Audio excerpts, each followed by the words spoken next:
Hello everyone, welcome back once again. So in this video we discuss some definitions of functions. Okay, so in previous classes we discuss what is function, and in this video we discuss some definition of another functions. Okay, so first is what is identity function.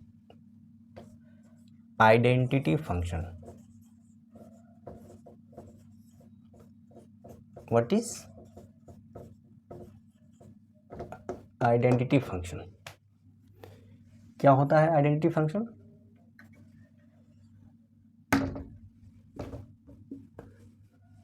Identity function क्या होता है?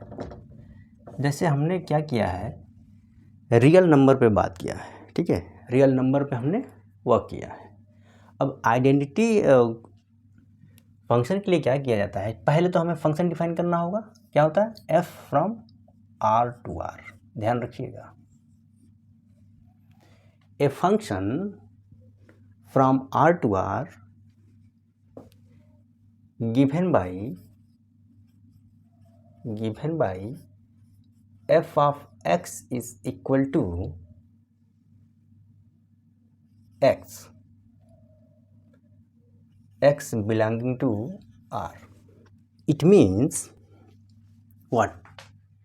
A function f from R to R. R क्या है? एक set है, ठीक है, उसी से उसी पर होगा, ठीक है। आइडेंटिटी फंक्शन में क्या करते हैं कि a function from R to R is given by F X equal to X such that x belonging to R. सभी के लिए अगर कोई फंक्शन इस तरीके से डिफाइन है तो उसको हम बोलते हैं क्या? Identity function.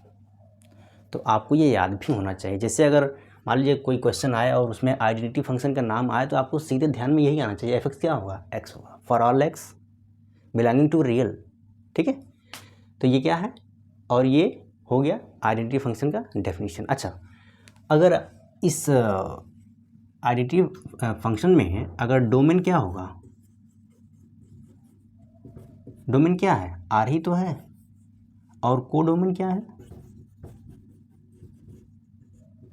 ये भी तो आर है।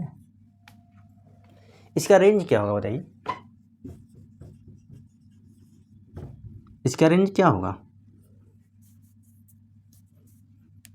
आर ही होगा, क्योंकि मान लीजिए आपने लिया 1, ठीक है, 1 का क्या आएगा? 1 ही आएगा, 2 का 2, 3 का 3, -1 का -1, ऐसे ही आता रहेगा। तो इस सभी केसेस में अगर आपसे ये पूछा जाए आइडेंटिटी फंक्शन का डोमेन क्या होता है, तो आर होता है, को डोमेन आर ही होगा, और उसका रेंज क्या होता है? आर ही होता है। अब देखिए, जैसे कोई फंक्शन अगर डिफाइन होता है F from A to B, इसी को तो डोमेन बोलते हैं, और इसको कोडोमेन। इसी में रेंज आता है, और क्या होता है? Range is subset of codomain. तो आइडेंटिटी फंक्शन समझ में आ गया क्या होता है? A function F from R to R given by F X equal to X belonging to are, ठीक है। This type of function is known as identity function, ठीक है। इसका अगर ग्राफ हम बनाए तो क्या बनाना होगा? ग्राफ। देखिए ये क्या होता है? X O x dash y y dash,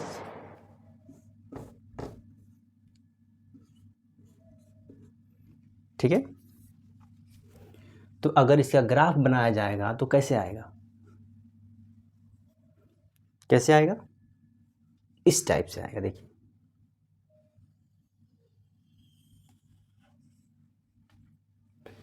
जब यहाँ पर क्या किया जाएगा, x की वैल्यू अगर मान लीजिए हमने लिया 1, अब इसको एक्स वाई के टर्म में ऐसे लिखेंगे, जैसे y इज इक्वल टू क्या है? एफ एक्स, ठीक है, इज इक्वल टू एक्स है। अब यहाँ देखिए, अगर हमने x की वैल्यू ले लिया है ऐसे, x की वैल्यू हमने 1 लिया तो y की वैल्यू ऑलरेडी 1 आएगी, 2 लिया तो 2 आएगा, -1 लिया तो -1 आएगा, 5 लिया तो 5 आया। अब आप अगर ध्यान से देखिए, if we plot graph with the help of x and y coordinate, okay, so 1 1 कहाँ आएगा? 1 1, मान लीजिए ये 1 है, 2 है, 3 है, 4, 1 2 3 4, सेम हुए 1 2 3 4, ठीक है। तो ये क्या आ जाएगा? 1 1 यहाँ आ गया, उसके बाद क्या है? 2 2 है, यहाँ आ गया, उसके बाद क्या है? -1 यहाँ आएगा और 5 5 इधर आएगा। इन सभी को मिलाएंगे तो ग्राफ ऐसे ही बनेगा। और ये किसका ग्राफ है? f of x equal to x, and this is the graph of identity function. Identity function समझ में आया कि नहीं? तो ये हो गया आइडेंटिटी फंक्शन। सेम इसी तरीके से आपको डिफाइन करते हैं एक और, क्या होता है वो? Constant function. कांस्टेंट फंक्शन होता है, वो भी r से r में ही डिफाइन होगा, ठीक है, रियल नंबर तक। So here we want to write what is constant function.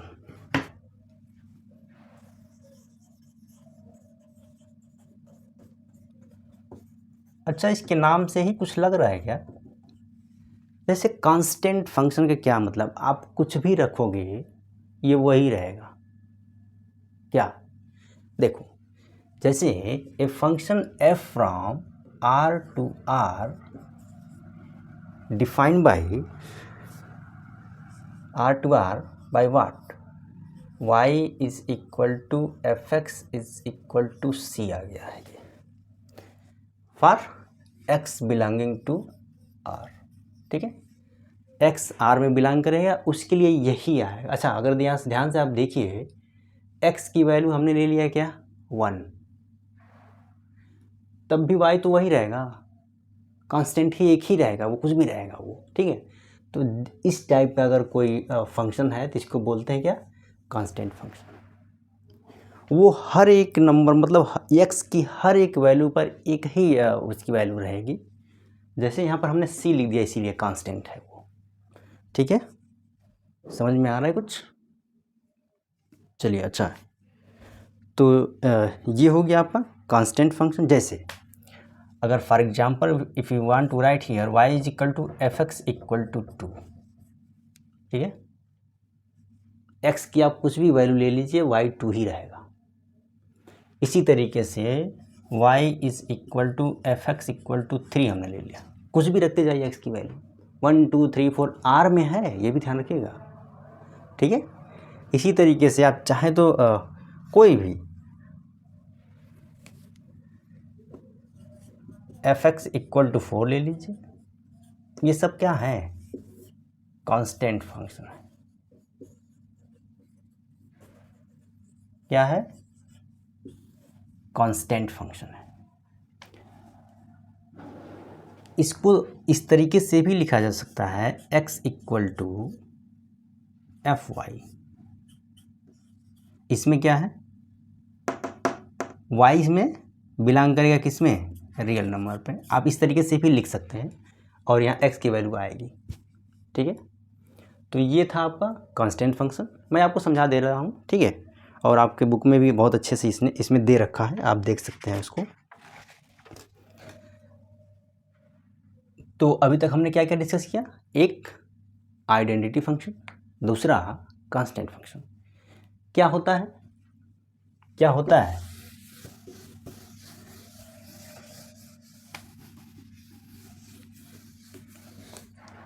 चलिए, हमने यहाँ लिख दिया है f from r to r, ठीक है। और यहाँ से 2 है, fx इक्वल टू c है for x belonging to r, और दूसरा है fx equal to x for x belonging to r। अब आप बताइए, इसमें कांस्टेंट फंक्शन क्या है और आइडेंटिटी फंक्शन क्या है? तो यहाँ पर आपको दिख रहा है क्लियरली, यहाँ पर fx इक्वल टू c है, ठीक है। तो यही क्या है? कांस्टेंट फंक्शन है। आप शॉर्ट में ऐसे लिख सकते हो, कांस्टेंट है और ये क्या है? आइडेंटिटी है, ठीक है। आइडेंटिटी फंक्शन तो इंक्लूड है। तो अभी तक हमने 2 डेफिनेशन डिस्कस किया है। चलिए अगला देखते हैं क्या है। अगला आपका है पॉलिनॉमियल फंक्शन क्या होता है। What is polynomial function?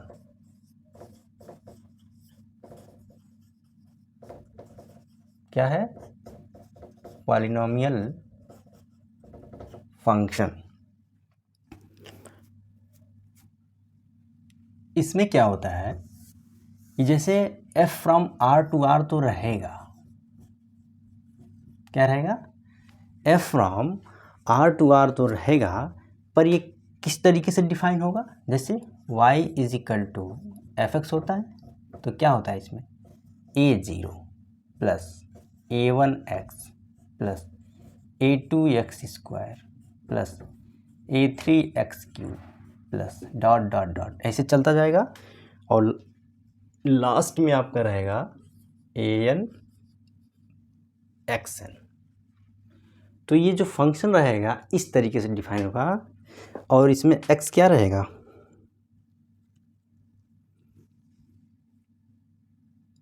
For each x belonging to r।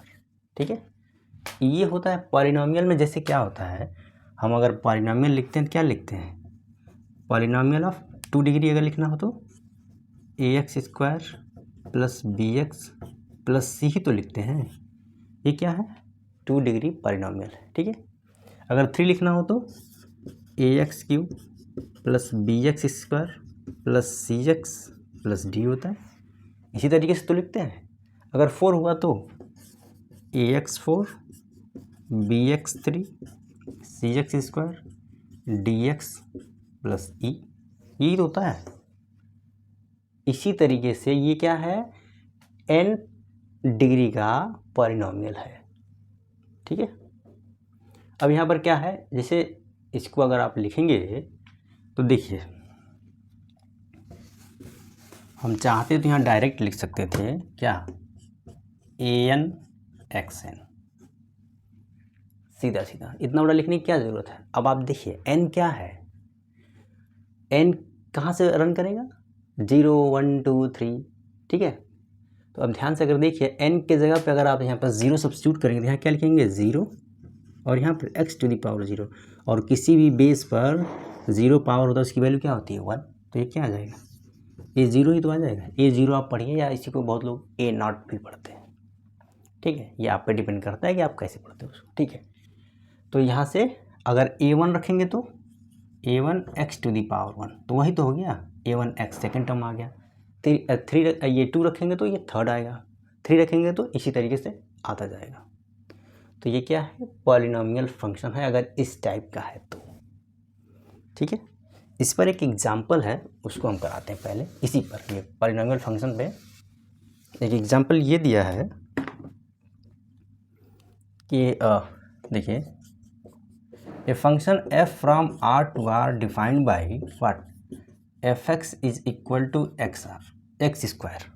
ठीक है, x बिलोंगिंग टू r, मतलब रियल नंबर पे ये बिलोंग करता है। ठीक है, तो इसमें ये दिया है, अब इसमें एक टेबल दिया हुआ है। जैसे ये क्या है, x है और यहाँ पर है y is equal to fx x square, इस टाइप का कोई टेबल है।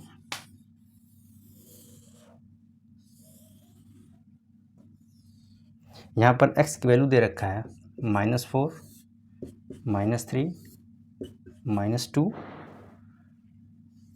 -1 0 +1, ऐसे ही आगे तक भी दे रखा है। अब इसमें ये कहा है कि इस तालिका को हमें फिल करना है। कहने का मतलब क्या है कि x के जगह पर रखना है -4, तो क्या आएगा, यहाँ पर अगर रखेंगे तो यानी -4 का स्क्वायर करना होगा, तो क्या आ जाएगा, -4 इंटू -4, ये क्या आ जाएगा, minus minus plus, and 4 into 4 16, तो ये आ जाएगा क्या, 16 आ जाएगा। इसी तरीके से अगर -3 रखेंगे तो क्या आ जाएगा 9, -2 रखेंगे तो 4 आ जाएगा, और ये 1, ये 0, ये 1, तो ये क्या हो गया। अच्छा, एक चीज़ और इसमें ध्यान दीजिए, जैसे ये फंक्शन अगर है तो इसमें अगर आप ध्यान से देखिए तो ये अलग अलग है ना, जैसे क्या है इस यहाँ पर -4 पर ये वैल्यू क्या आ रही है 16 आ रहा है, ठीक है।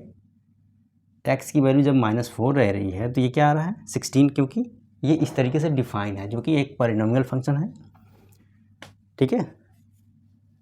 और अगर आप इसका ग्राफ बनाएंगे x² का तो वो इस तरीके से आएगा, ऐसे आएगा। ये क्या होता है fx = x², ठीक है।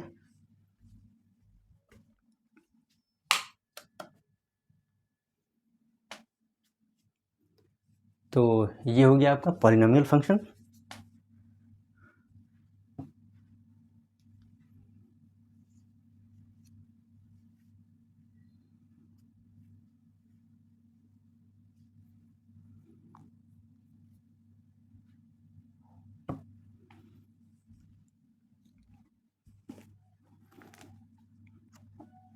इस पे और कोई एग्जांपल?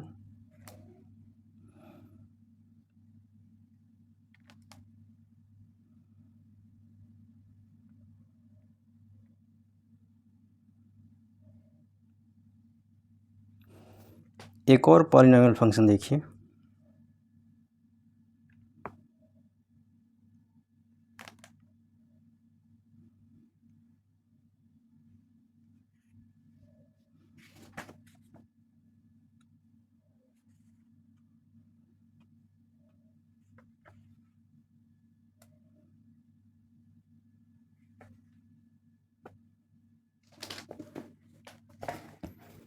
हमने पिछले वीडियो में डिस्कस किया था एक रियल वैल्यूड फंक्शन पे, ठीक है।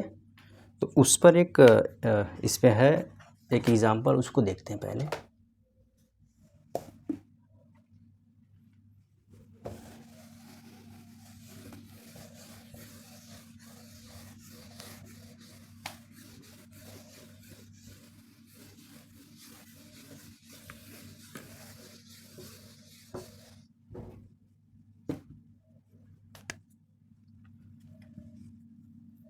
एक एग्जांपल और आप लिख लीजिए इसका पॉलिनॉमियल वाले का, जैसे f from r to r define है और fx = है क्या x³, ठीक है। अच्छा, ये अगर ये देख रहे हैं आप तो यहाँ से क्या लग रहा है ये पॉलिनॉमियल फंक्शन है। ये पूछा नहीं जाएगा, आपको इस तरीके से दिया रहेगा, बट इसमें क्या है कि डेफिनेशन दिया था तो हमने वो पूरा करा दिया आपको, ठीक है, ताकि ये ना हो कि हमने छोड़ दिया। नहीं, here we can't left any topic, मैं छोड़ ही नहीं सकता कोई भी टॉपिक को, उसको पूरा कराना है, ठीक है। इसमें एक टेबल ये है,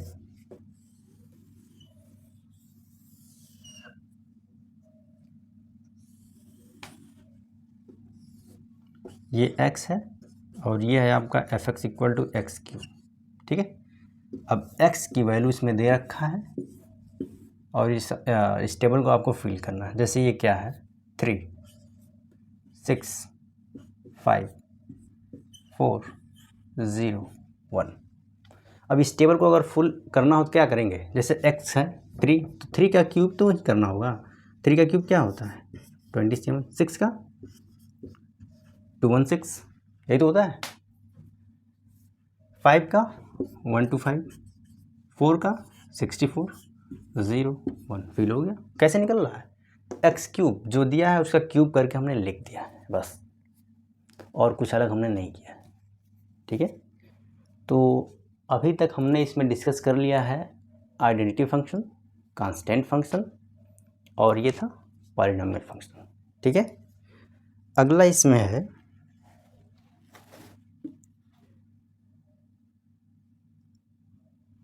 हाँ, देखिए एक एग्जाम्पल और है, इसमें टेबल दे रखा है, उसको भी कंप्लीट करेंगे हम।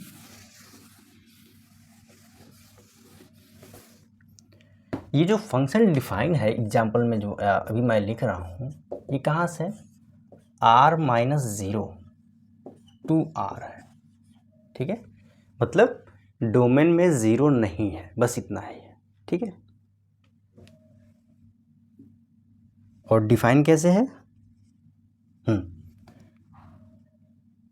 डिफाइंड बाय क्या fx = 1/x such that x belonging to r minus zero, मतलब एक्स ज़ीरो नहीं रहेगा। अगर 1/0 कर दो तो अनडिफाइंड हो जाएगा, ठीक है।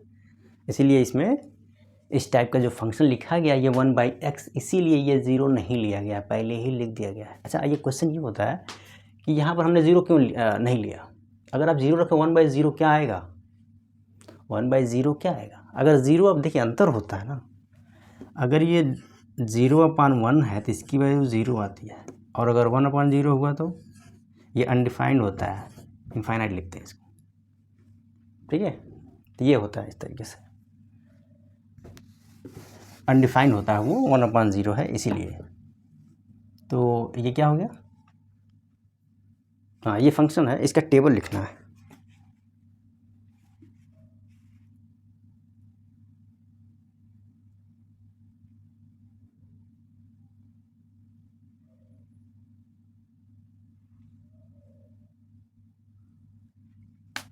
X y is equal to f x is equal to 1/x।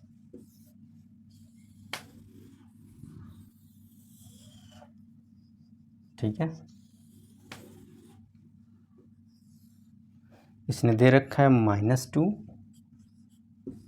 -1.5, -1,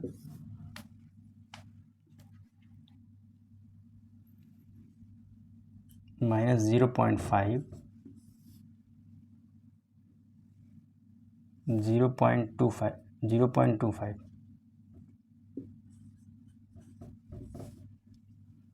1 और भी दे रखा है, हम इतना ही लिखते हैं, ठीक है। अब इसको फिल करना है। अब आप ध्यान से देखो क्या करना है, x की वैल्यू जब हम -2 रखेंगे यानी 1/-2 करेंगे, ये क्या आ जाएगा -1/2, और इसको जब डिवाइड करो क्या होगा -0.5 ही तो आएगा। तो यहाँ आपको लिखना होगा -0.5। समझ में आ रहा है, ये छोटा कैलकुलेशन है। इसी तरीके से अगर -1/1.5 लिखेंगे तो क्या लिखेंगे 1/-1.5। इस डेसिमल को हटाना है तो क्या करेंगे 10/15, ये क्या आ जाएगा -2/3। अब इसको अगर डिवाइड करेंगे तो क्या आएगा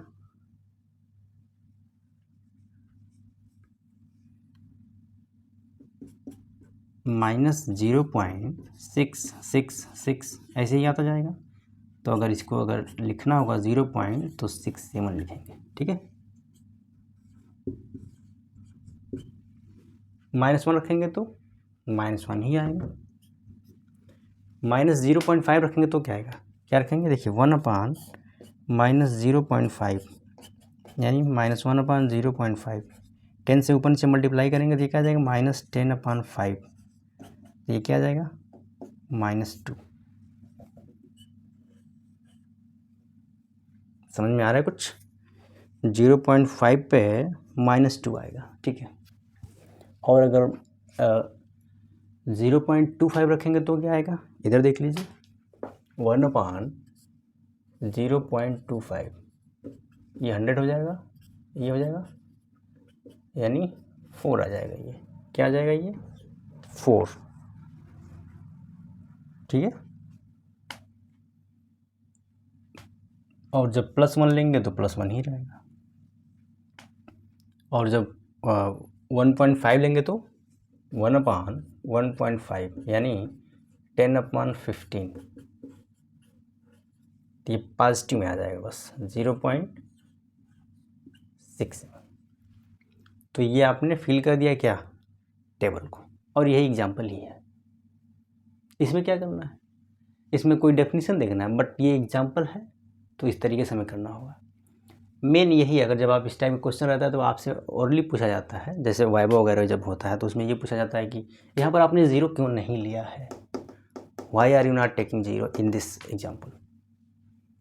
तो आपका एग्जाम्पल रीजन क्या होगा, sir we know that 0/1 is equal to 0 but 1/0 undefined है, ये क्या है अनडिफाइंड है, that's why we can't take 0 in this domain. बस सीधा सीधा एग्जाम्पल है। तो ये हो गया आपका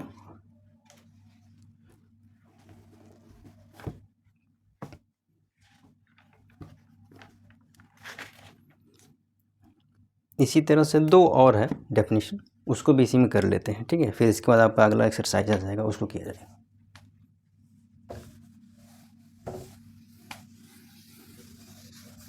अब ये कुछ स्पेशल टाइप के फंक्शन हैं जो आपको याद होने चाहिए, ठीक है। अगर कहीं वाइवा वगैरह होगा तो इसी टाइप का क्वेश्चन पूछा जाता है। डिफाइन सर ये पूछा जाता है what is identity function, what is identity function, ठीक है। अब चलिए अगला क्या है हमारा, मॉडुलस फंक्शन है। क्या है, मॉडुलस फंक्शन। अब ये नया नाम है, मॉडुलस क्या होता है। एक बात ध्यान रखिए, जैसे अगर कोई इस टाइप का है, जैसे मॉड इसको बोलते हैं, मॉड एक्स, ठीक है। मॉड एक्स अगर है तो मॉड को जब हटाएंगे तो इसकी वैल्यू एक्स तो आएगी ही आएगी, बट अगर यहाँ पर माइनस एक्स है और मॉड है इसकी भी वैल्यू एक्स आएगी। ये ध्यान रखिएगा, ये आपकी जानकारी के लिए है, पर आपको पता होना चाहिए। ये सब ऐसे ही पूछ लिया जाता है, ठीक है। What is mod function, what is modulus function. तो ये क्या होता है उसको देखिए पहले। इसमें वही है, a function f from r to r is defined by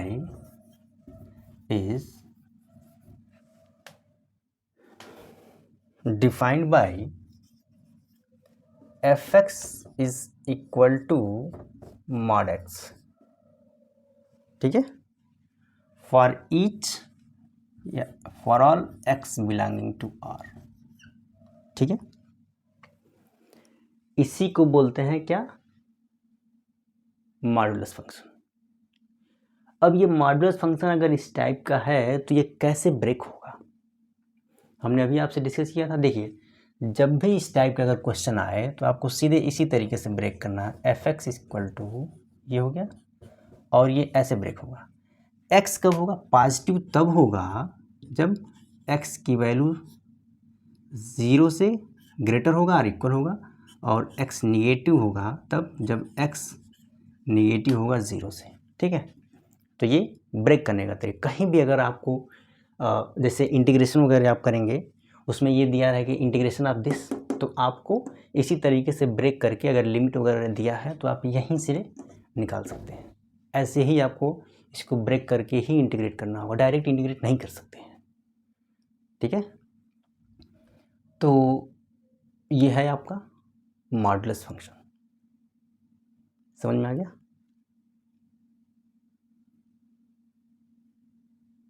इसका ग्राफ भी होता है, ठीक है, ग्राफ दिया ही है इसका।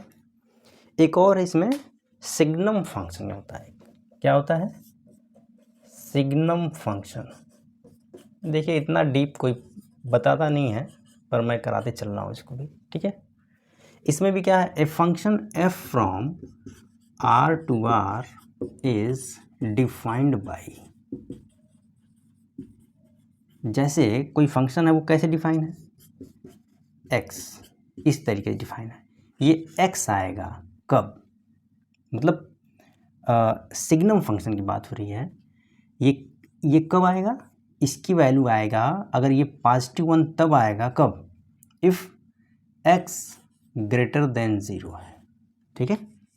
सिग्नम फंक्शन में क्या होता है, f x define like that 1 when x is greater than 0 and 0 when x is equal to 0 and -1 when x is less than 0। इसी को बोलते हैं सिग्नम फंक्शन, ठीक है।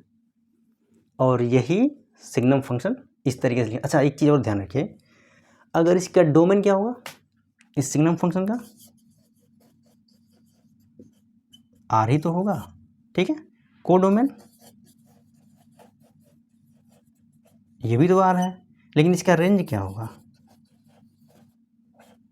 रेंज इसका हो जाएगा क्या 1 0 -1, क्योंकि हर एक जो 0 से बड़ा चले जाइए 1 2 3 4 5 6 समथिंग कुछ भी 1 ही आएगा। इक्वल 0 हो गया तो 0 आएगा और ये यही आएगा, तो ये क्या हो गया, रेंज इसका हो जाएगा 1 0 -1। ठीक है, तो इस वीडियो में बेसिकली यही था, सम डेफिनेशन ऑफ फंक्शंस। ठीक है, तो हमने इसमें प्रयास किया है कि आपको पूरा इसमें डिस्कस कर लिया है। ठीक है, इसके बाद हम अगला आपका वो लगेगा एक्सरसाइज 2.3। ठीक है, तो इन दिस वीडियो हमने क्या क्या डिस्कस किया है। So we discuss in this video first what. अब देखिए, आप चाहें तो एक चार्ट बना सकते हैं। अब चार्ट कैसे, देखिए,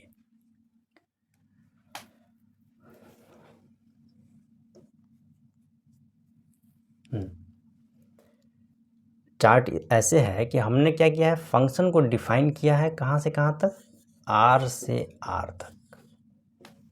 ठीक है, क्या है, आर से आर है।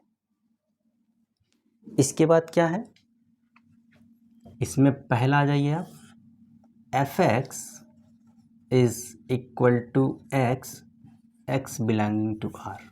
ठीक है, ये क्या है, आइडेंटिटी फंक्शन है। ये क्या है, आइडेंटिटी फंक्शन।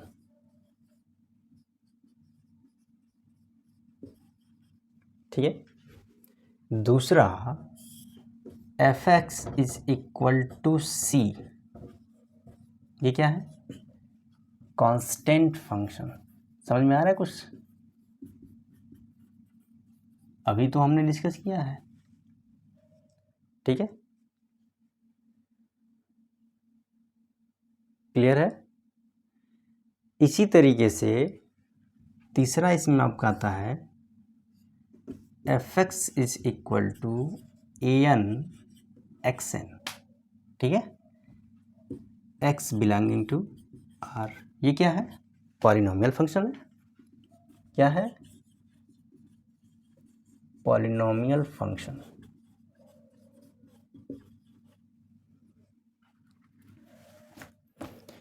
इसके बाद आपका आया है एक क्या, मॉडुलस फंक्शन। क्या है ये, f x is equal to mod x. ठीक है, for each x belonging to r, ये क्या है, मॉडुलस फंक्शन है।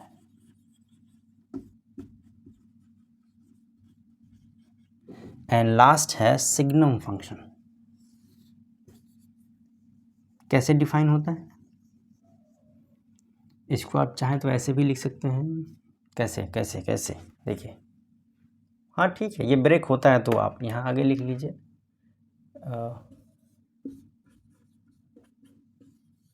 X when x greater or equal to 0 and minus x when x less than 0, ये था, मतलब ये कैसे ब्रेक होता है। और लास्ट एक आया था आपका, एफ एक्स अगर इस तरीके से ब्रेक हो, 1 x greater than 0, 0 equal to 0 and -1, ये क्या था, सिग्नम फंक्शन। क्या था, signum function. So in this video we discuss, there are mainly 5 topic and 5 definition, not topic, and some example related to this topic. I think polynomial, constant function, identity function and modulus function, signum function. So here we close this video. ठीक है, I hope आपको समझ में आ गया होगा। Main क्या है कि ये डेफिनेशन था अभी, और ये आपको पता होना चाहिए। अभी आपके जो एक्सरसाइज 2.3 है उसमें इसका यूज होगा, कहीं कहीं इसका भी यूज होगा। तो यूज किया जाएगा कब, जब आपको पता होगा तब तो। If you know what basics of this topic, so you can solve easily next exercise with the help of this topic. ठीक है, so now we will meet you in the next class with the solution of exercise 2.3 of the chapter functions and relations, chapter number 2 of class 11th mathematics NCERT books. ठीक है, so keep watching, keep learning. Thank you very much. Thanks for watching.